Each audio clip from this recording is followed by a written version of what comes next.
So let's get started with our Flask chat application. To do that, we need to create a new workspace, and I'm just going to call this Flask-chat. And I'm going to use the blank workspace template. So the idea behind our chat application is that we're going to create these URLs based around usernames, and when the user puts a chat message up, we'll be able to display that in the browser along with the timestamp. Now that our application has been created, let's just add some information to our README file to indicate what we're going to do.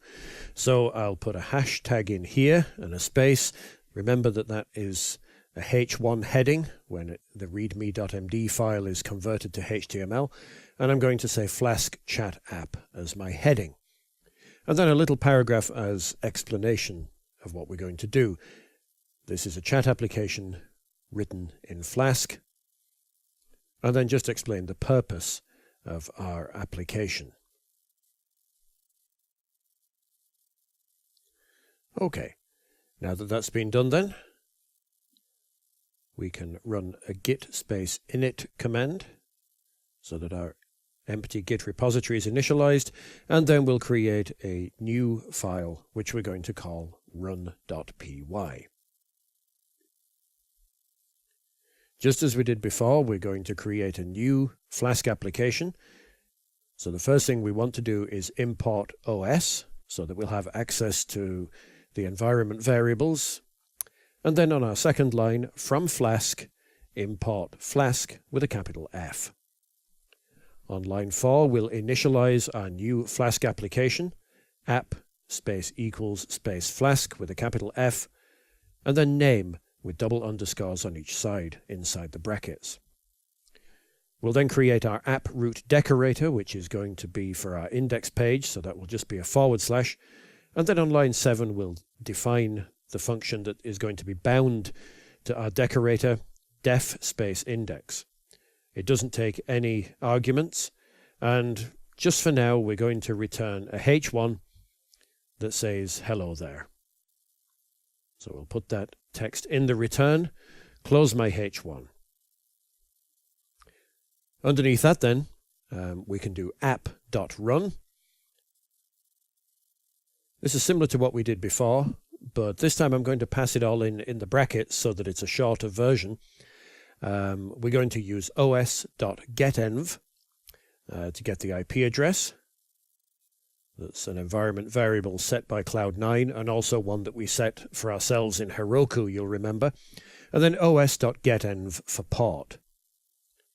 And I just need to supply the names here. So host equals os.getenv IP, comma port equals an integer os.getenv port. And then we'll set debug to true. Okay. So if we try to run that, that will tell us that we haven't installed Flask yet. So we need to go back to our terminal window and do sudo space pip3 space install space Flask. Okay, so Flask is now installed. We'll run our Python file, go to the URL that's provided, and open up the application, and we can see that we have hello there displayed.